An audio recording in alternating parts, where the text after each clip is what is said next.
So, Ghana's railway network is about to take center stage in a major new investment story. This time, the interest is coming from Qatar, not Europe, not China, or the United States. Foreign Minister Honorable Okudzeto Ablakwa has secured billion-dollar level investment from Al Mansour Holdings of Qatar. These discussions cover several major national projects. But while the headlines highlight a new smart city, new regional hospitals, the true game changer is the Western Corridor network. So today, let's break everything down. The proposed Qatari projects, Ghana's current railway map, which lines are dead, which ones are active, and why this new railway investment could transform the country. During his visit to Qatar from November 13th to 14th, Honorable Ablakwa met Sheikh Mansour bin Jabbar Al Thani, the chairman of Mansour Holdings. From that meeting, Qatar expressed interest in supporting 6 major development projects in Ghana. A new smart city, which we've already made a video about, the Western Corridor network, which is our focus for today, a national gold refinery, regional airports, regional hospitals, and other long-term strategic investments. Ablakwa says the total investment could reach the billion-dollar bracket. But the biggest piece, the one with the deepest economic impact, is the railway project. But before we dive into the Qatar deal, let's pause for a context. Here is a short comment from Nana Kwabena Nkesia V, the paramount chief of the Esikado traditional area. He explains why the British never built the Ghana railway system to serve Ghana in the first place. Why did they create the colonies? They were all business interests. And the business interests that take an area of Africa, exploit it as much as you can for those who are in Europe. And that is what has brought us here. If you think about the railways, Ghana to the colonialists was a very simple thing. It was just a business concern, profit and loss. I hope you understand that. It was profit and loss. What is happening to France now? You know that is because the AES are withdrawing themselves from uranium and so on. It's the same thing. Take out whatever you can, and that's all that there is. So if they put in the railways, then they didn't put it in for your interest.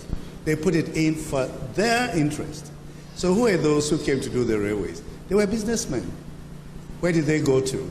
The objective was to get to where bauxite is, where manganese is, where the gold is, and see how they cut them out at the cheapest rates for themselves.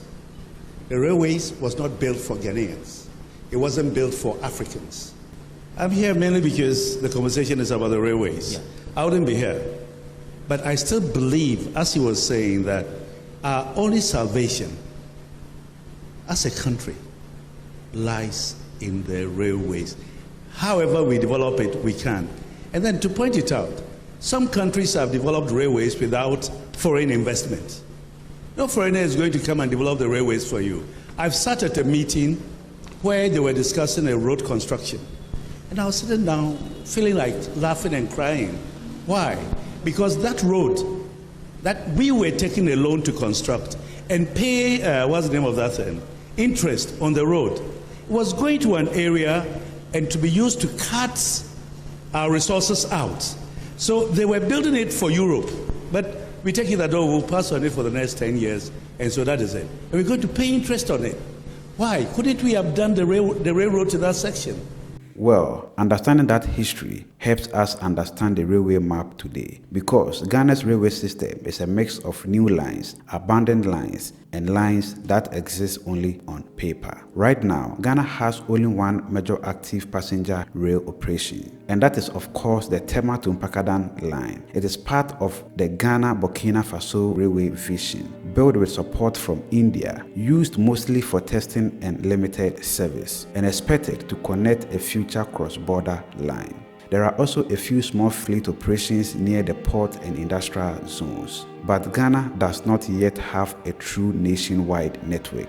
In simple terms, 95% of Ghana's railway potential is still untapped. And here is where the real story begins. These railway lines physically exist, but they do not operate. Takoradi to Takwa to Awaso, once a major manganese and bauxite route, now mostly abandoned. Accra to Nsawam, occasionally testing but no consistent service. Accra to Tema, once reliable, now shut down due to safety issues. Kumasi to Kasi, to Konongo, to Ejoso, to Accra. Historically important, currently non-functional. Kumasi to Takwa to Takrade, used for minerals and cocoa, now dormant. Western line beyond Kodokrom, barely active and heavily degraded.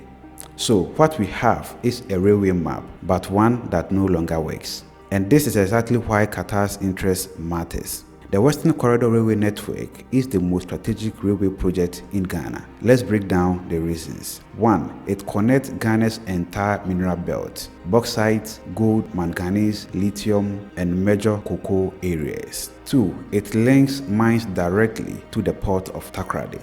This reduces transport costs and boosts exports. 3.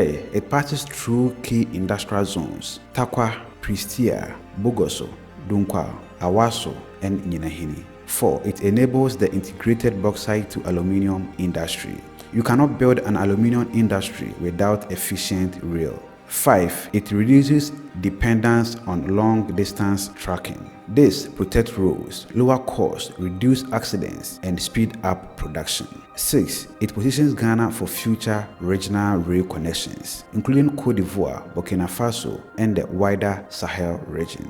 So, in short, if one rail project can transform Ghana's economy, it is the Western Corridor. For decades, Ghana has announced railway projects, but without funding, most of them never moved beyond drawings and media headlines. And here's why the Qatar's involvement is significant. 1. Qatar has deep long-term investment capacity. They finance massive projects around the world. 2. They specialize in complex infrastructure, something like new cities, ports, transport systems, and energy corridors.